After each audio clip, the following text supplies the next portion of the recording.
The problem of narcotraffic in Mexico is complex, so to understand it, it is important to go to the root of the causes and their history. The following report will explore the history and current state of drug trafficking in Mexico from a geopolitical perspective. Given its geographical location, Mexico has been used as a point of production, destination, and transshipment for narcotics between Latin America and the United States, a market which is estimated to have 70% of the world's demand.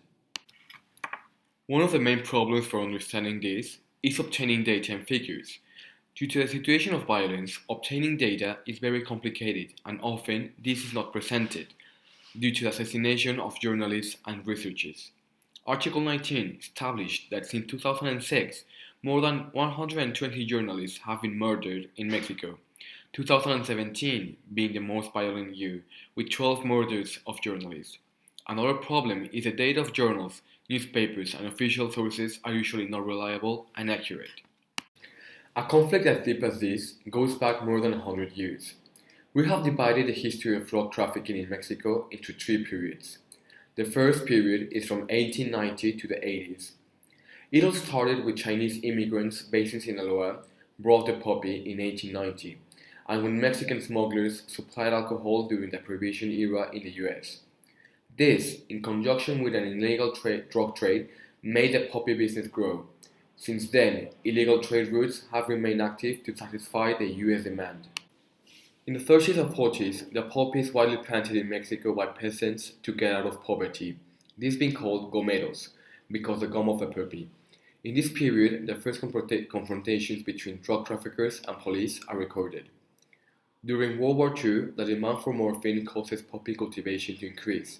In 1948, Mexico tried to destroy the poppy crop, but not only did this fail, it spread the cultivation of it to other areas in the country, where the poppy could also be planted, and more importantly, the connection with the federal police began.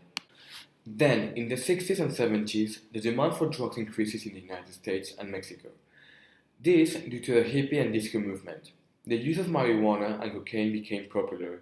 This caused the market to expand beyond poppy. Years later, with Nixon's drug policy, which made producing and transporting drugs more complex, therefore, the drug became more expensive. However, this had a collateral result. The violence increased. As the flow of money increased, so did the gomeros, which stopped being called like that and became narcos. The opulence, waste, and excessive power became their hallmark. The second stage is from the 80s and the 90s. This is where the carteles begin to be as we know them today. The most important and historical is the Jalisco cartel, founded in the 80s by Miguel Ángel Gallardo, known as the Jefe de Jefes, and Caro Quintero, El Padrino, who trafficked with Pablo Escobar and other Colombian drug traffickers. These being known as El Tridente, formed by carteles of Medellín, Cali, in conjunction with the Jalisco cartel. The key event in this period was the death of El Kiki Camarena, agent of the DEA, that caused the fall of Caro Quintero and Felix Gallardo. This was the largest investigation into homicide of the United States. With the fall of the main cartel, the territory got divided into two main cartels, the Sinaloa cartel, led by El Chapo, and the Tijuana cartel, known as the Arellano Felix. Here is where the third stage begins, the most violent of all. The small cartels that were being born would begin to write a new story of rivalry and violence in Mexico. The third stage is the current one, having as a key point the declaration of war against drug trafficking in 2006. Here, it's important to mention that after the 9/11 attacks in the US, the border became more militarized, which had the same effect as in the 80s, the increase in violence.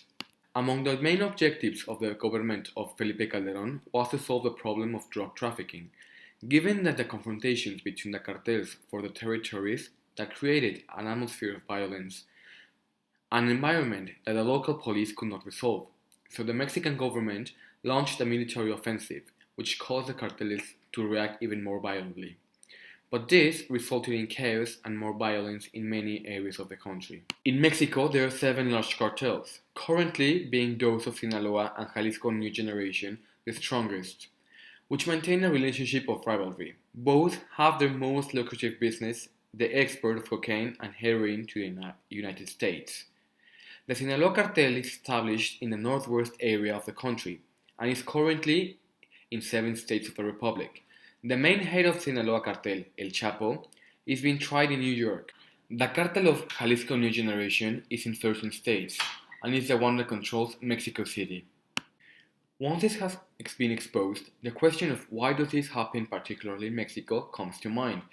Due to its geographical location, Mexico has an ideal climate for the cultivation of poppy and marijuana.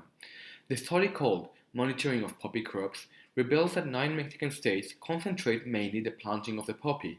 These states are Sinaloa, Chihuahua, Durango, Nayarit, Jalisco, Michoacán, Guerrero, Oaxaca, and Chiapas.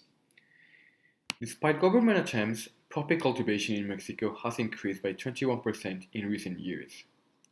Because Mexico has a natural border with the United States, 87% of the cocaine and 90% of heroin consumed in the US arrives through Mexico.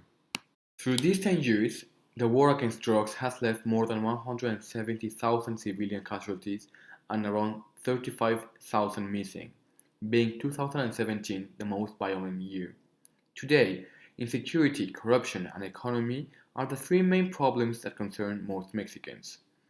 And studies show that where the army takes to the streets, violence increases, so the current actions of the government are not working. One of the main reasons why the problem has not yet been solved is because in recent years the links with the authorities have been verified, ranging from local politicians, judges, prosecutors, to governors, and according to declarations of the Chapo, in its judgment, even presidents. Parallel to drug trafficking, the cartels have added other businesses, such as human trafficking, the theft of hydrocarbons, and exploitation of mines, woods, animals, and especially charging fees to businesses. The drug problem seems too complex and seems to have no solution. On the one hand, the unceasing demand of the US and the connection of the cartels with the government make the solution to this problem seem impossible. To solve the problem, efficient educational programs are needed, a system of legitimate justice, legalization, regulation, and control of all drugs, as well as anti-corruption measures. Also, cooperation programs are needed together with the US to solve the problem.